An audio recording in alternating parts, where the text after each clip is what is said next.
जय श्री कृष्ण। तो आज भगवत गीता के तीसरे अध्याय के 5वें श्लोक की चर्चा करेंगे हम लोग।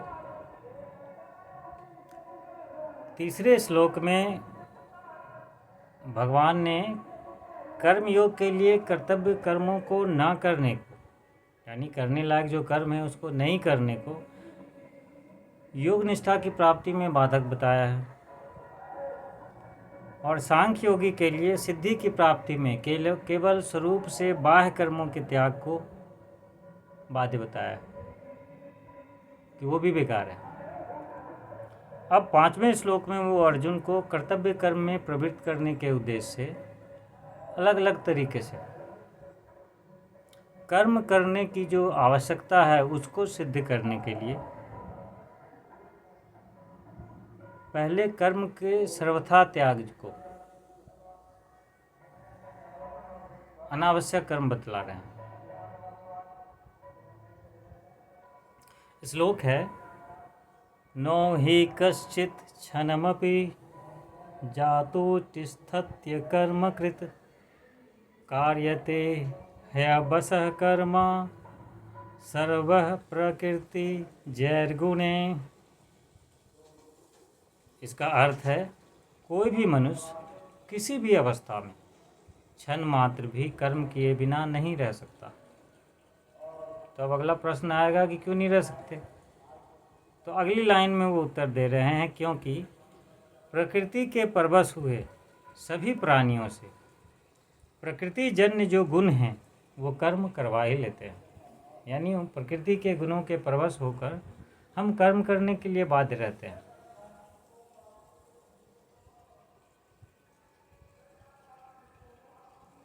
भगवान यहाँ कह रहे हैं कि कोई भी मनुष्य कर्म किए बिना नहीं रह सकता। कोई मतलब चाहे वो ज्ञानी हो या अज्ञानी हो। हालांकि ज्ञानी कहलाने वाले मनुष्यों का अपने शरीर के साथ कोई संबंध नहीं रहता, लेकिन उसके कहलाने वाले शरीर से आप देखेंगे कि क्रियाएं तो होती ही रहती हैं। तो क्रियाओं का सर्वथा त्याग नहीं हो सकता। क्षणम पद का प्रयोग करके भगवान बताते हैं कि मैं हरदम कर्म करता हूँ, ऐसा नहीं मानता जो मनुष्य। जब तक शरीर के साथ अपना संबंध मानता है तब तक वह एक क्षण के लिए भी कर्म किए बिना नहीं रह सकता। जातु पद का प्रयोग करके भगवान कहते हैं कि चाहे कोई भी अवस्था हो, जागृत हो, स्वप्न हो, सुषुप्ति हो, मूर्छा हो, इस तरह की किसी भी अवस्था में मनुष्य कर्म किए बिना नहीं रह सकता। उसका कारण, जैसा कि अगले श्लोक में उन्होंने कहा है, कि प्रकृति के परवश होने से के कारण उसे कर्म करने ही पड़ते हैं। क्यों? क्योंकि प्रकृति जो है हमेशा परिवर्तनशील है, वो क्रियाशील ही रहती है। तो जो भी विहित कर्म हैं वो तो करना पड़ेगा।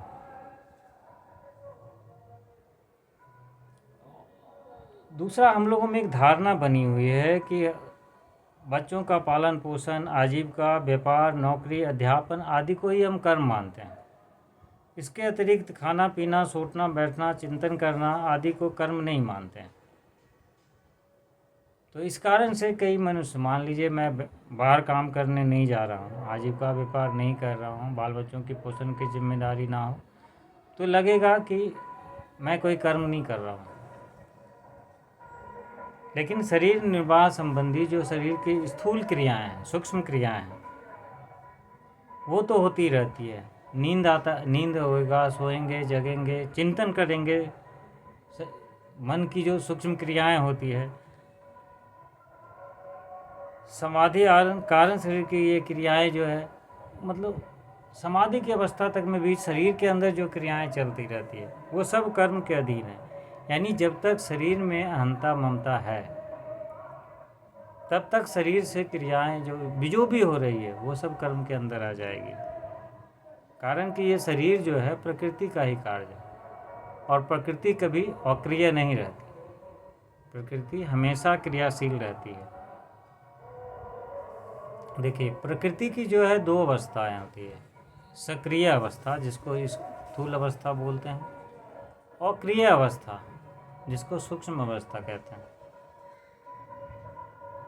जैसे कार्य ना करना सक्रिय अवस्था है और कार्य ना करना, मान ली सोए हुए हैं तो लगता है कि काम नहीं कर रहे हैं, वो अक्रिय अवस्था है। वास्तव में अक्रिय अवस्था में भी प्रकृति अक्रिय नहीं रहती, बल्कि वो सूक्ष्म रूप से उस समय भी उसकी सक्रियता होती है। जैसे अगर कोई मनुष्य सोया हुआ हो और उसको बीच में जगा दें,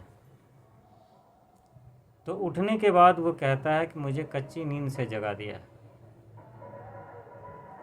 तो इससे ये सिद्ध होता है कि नींद की अक्रिय अवस्था में भी नींद के पकने की क्रिया तो हो ही रही थी, पूरे होने की प्रक्रिया, यानी कर्म तो हो ही रहा था।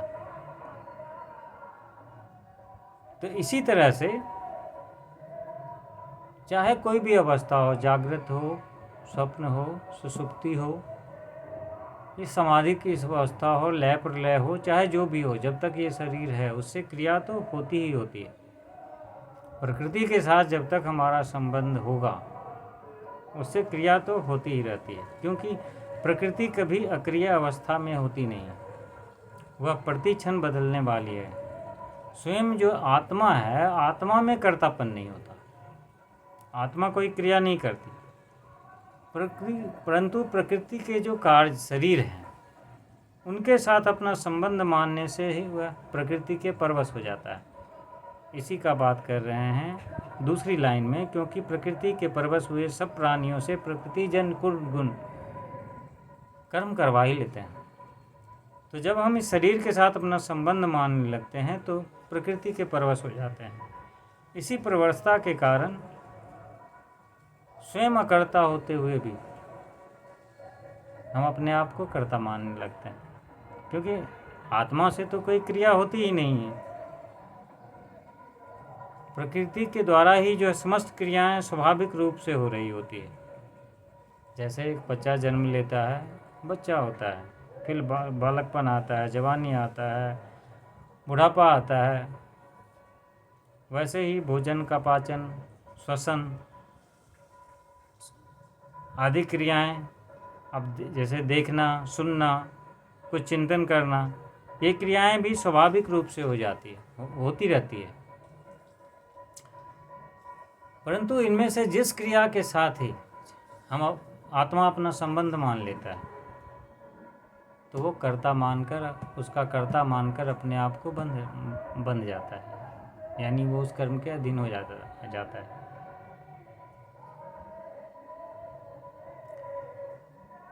आपका स्वभाव जो हमारा बनता है वो वृत्तियों से बनता है, वृत्तियाँ बनती है गुण से, और गुण का निर्माण होता है प्रकृति से। तो चाहे स्वभाव के परवश कहिए, गुण के परवश कहिए, प्रकृति के परवश कहिए, कर्म के परवश कहिए, भोग के परवश कह लीजिए, मूल में तो प्रकृति ही है। तो जब तक परमात्मा की प्राप्ति नहीं हो जाती, हम अपने मूल स्वरूप का दर्शन नहीं कर लेते हैं, तब तक कर्म का त्याग संभव ही नहीं है। यही कृष्ण भगवान अर्जुन को समझाने की कोशिश कर रहे हैं। वो आगे चाहे जो भी पकड़ लो, चाहे ज्ञानी हो, ध्यानी हो, भक्त हो, वो कर्म का त्याग किए बिना नहीं रह सकता। कर्म को त्याग के नहीं रह सकता। शरीर से तो क्रिया होगी ही होगी। कुछ नहीं कर रहे हैं, बैठे बैठे चिंतन तो होगा, भगवान का भजन ही कर रहे हैं, वो भी तो एक क्रिया हो जाएगी। उसका भी कर्ता अगर मान लें अपने आप, तो कर्तापन तो आ ही जाएगा। तो जब तक परमात्मा की प्राप्ति संभव नहीं है, तब तक संभव ही नहीं है कि आप बिना कर्म के रह सकें। भगवान श्री कृष्ण अर्जुन को इस श्लोक में यही समझा रहे हैं।